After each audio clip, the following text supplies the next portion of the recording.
বাংলাদেশে কোনো ভারতীয় দালালের জায়গা হবে না। আমরা আপনাদের কোনো ভয় পাই না। আপনাদের নেত্রী পালায় গেছে, আপনারা কিছু কিছু মানুষ এখন এখানে আছেন, মানে ঘাপটি মেরে লুকায় থাকে, একে ওকে ভয় দেখাচ্ছেন।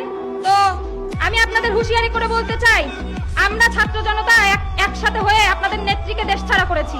তো আপনারা আবার আমাদের বাধ্য করবেন না যে আমরা যে যতটুকু সহমর্মিতা আপনাদের প্রতি দেখাচ্ছি এইটাও যাতে মানে বাদ দিয়ে আপনাদেরও দেশ থেকে বিতাড়িত করতে হয়। আমাদের ধর্মের হুমকি দেওয়া হচ্ছে। কিন্তু আমরা একটা কথা আপনাদের বলতে চাই, আমরা ভয় পাই না। আমরা শহীদ শরীফ ওসমান হাদির অনুসারী। আমরা ভয় পাই না মৃত্যুকে।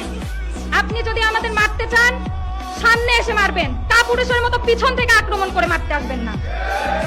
আমার ভাইয়ের রক্তের সাথে যদি বেঈমানি করেন, খোদার কসম করে বলছি কাউকে কোনো ছাড় দেওয়া হবে না ইনশাআল্লাহ।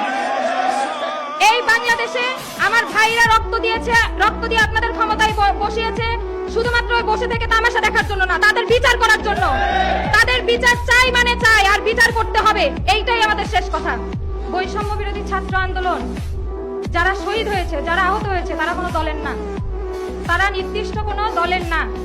আমরা সবাই একটা বৈষম্যহীন স্বৈরাচার মুক্ত বাংলাদেশের স্বপ্নে রাজপথে নেমেছিলাম। কিন্তু আমরা দেখতে পেয়েছি যে আমরা যে স্বপ্ন বাস্তবায়নের আকাঙ্ক্ষায় এই আন্দোলন করেছি, সেই স্বপ্নকে আমাদের বাস্তবায়ন হচ্ছে না। উপদেষ্টারা যারা ছিল এবং বর্তমান সরকার যারা আছে, আমি আপনাদের একটা প্রশ্ন রাখতে চাই প্রত্যেকটা রাজনৈতিক দলের কাছে, জুলাই গণঅভ্যুত্থানের শহীদদের যে মামলাগুলো আছে, কয়জন আসামিকে গ্রেফতার করা হয়েছে?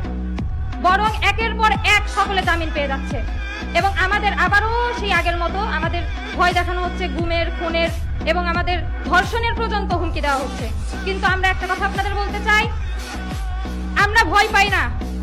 আমরা শহীদ শরীফ ওসমান হাদির অনুসারী। আমরা ভয় পাই না মৃত্যুকে। আপনি যদি আমাদের মারতে চান সামনে এসে মারবেন, কাপুরুষের মতো পিছন থেকে আক্রমণ করে মারতে আসবেন না। আমরা আপনাদের কোনো ভয় পাই না। আপনাদের নেত্রী পালায় গেছে, আপনারা কিছু কিছু মানুষ এখন এখানে আছেন, মানে ঘাপটি মেরে লুকায় থাকে, একে ওকে ভয় দেখাচ্ছেন। তো আমি আপনাদের হুঁশিয়ারি করে বলতে চাই, আমরা ছাত্র জনতা একসাথে হয়ে আপনাদের নেত্রীকে দেশ ছাড়া করেছি। তো আপনারা আবার আমাদের বাধ্য করবেন না যে আমরা যে যতটুকু সহমর্মিতা আপনাদের প্রতি দেখাচ্ছি এইটাও যাতে মানে বাদ দিয়ে আপনাদেরও দেশ থেকে বিতাড়িত করতে হয়।